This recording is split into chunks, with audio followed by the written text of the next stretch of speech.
il va être question d'Europe aussi lors de la mobilisation des agriculteurs. Ce matin, dans les Pyrénées, ils veulent bloquer la frontière d'est en ouest entre la France et l'Espagne, avec à leur tête sur les tracteurs Jérôme Bail, l'un des leaders on s'en souvient, on l'avait beaucoup entendu sur tous les médias et bien sûr sur Sud Radio, des agriculteurs de Haute-Garonne.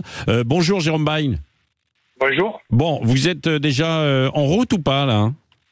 Ouais, je viens d'arriver au premier point de rassemblement à Casères sur l'aire de covoiturage et on récupère des gens là et après on va remonter gentiment vers le rond-point du Bazar où il y a déjà du monde qui nous attend. Oui, c'est ça. L'objectif, c'est de quasiment tout bloquer entre la France et l'Espagne ? Ou presque ? L'objectif, c'est tout simplement montrer à tous les futurs députés européens qu'il faudra qu'ils comptent sur les agriculteurs. Simplement.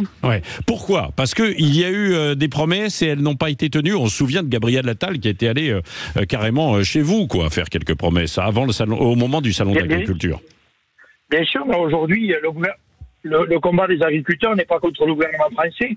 Moi, personnellement, sur les 3 mesures que j'avais demandées et que Gabriel Attal a répondu, on a été entendus et elles ont même été respectées déjà. Donc là-dessus, nous, aujourd'hui, on ne s'attaque pas au gouvernement français. Je pense que le gouvernement français a fait avancer les choses sur l'agriculture en quelques mois, plus de choses sur l'agriculture en quelques mois que depuis les 30 dernières années. Aujourd'hui, on veut juste montrer aux futurs députés européens qui se servent beaucoup de l'agriculture dans leur communication, dans les débats et dans les meetings, qu'il faudra qu'ils comptent sur nous, tout simplement. Qu'on ne veut pas servir d'appât au requin. Parce que l'agriculture française s'est construite il y a longtemps avec des aides européennes. Aujourd'hui, vous estimez que l'Europe tourne un peu le dos à l'agriculture, notamment française ? Non, du tout. On veut juste une harmonisation de la loi européenne, c'est tout. Nous, on veut des trucs simples. On parle des clauses miroirs, du respect des clauses miroirs. Dans tous les pays d'Europe, déjà, on n'a pas les mêmes droits de production. Donc, ça ne peut pas marcher, alors que c'est l'agriculture européenne qui nous dicte tout simplement les lois. L'autre problème, c'est que on a un problème sur l'énergie au niveau européen.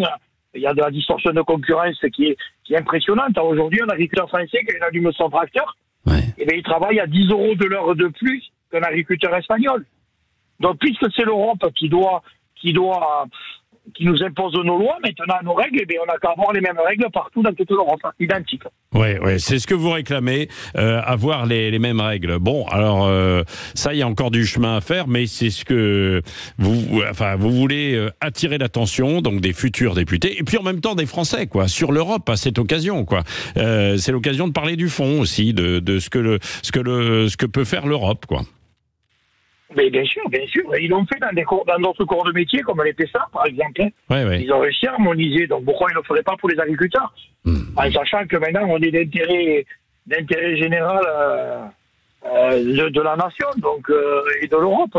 Mais puisqu'on est au-dessus de tout, et c'est bien ce qu'ils disent dans tous les métiers, que l'agriculture est au-dessus de tout, qui nous le prouve. Un dernier mot, Jérôme Bail, on vous retrouvera d'ailleurs tout à l'heure à 9h aussi avec Jean-Jacques Bourdin qui me succède. Mais est-ce que votre action, vous allez... c'est pour un coup sur 24 heures ou vous voulez prolonger ça ? Non, on va faire un coup sur 24 heures parce qu'aujourd'hui, on a du boulot, on a surtout pas envie de déranger encore plus la population qu'on l'a fait au printemps. Mais moi, je suis déjà rentré en contact avec le ministre de l'Agriculture vendredi et depuis 15 jours, on est en contact très fréquent avec son cabinet et il a fait remonter à Bruxelles déjà que s'il nous écoute pas, on prévoit un automne très très compliqué. C'est ça. Merci. Par contre, un automne très très compliqué au niveau européen parce que faut pas oublier que quand les Allemands ont commencé à lancer la colère agricole, c'était contre l'énergie aussi, donc tous les agriculteurs européens aujourd'hui en ont contre l'énergie. Donc je pense qu'il vaut mieux qu'ils nous écoutent parce qu'autrement l'automne et l'entrée d'hiver va être très compliquée. Va être compliqué. Merci Jérôme Bail. On vous retrouve tout à l'heure à 9h avec quelques-uns aussi des gens qui manifestent à vos côtés, des agriculteurs, donc sur la frontière franco-espagnole. 7h52, dans un instant, c'est Guy Carlier, Carlier Libre.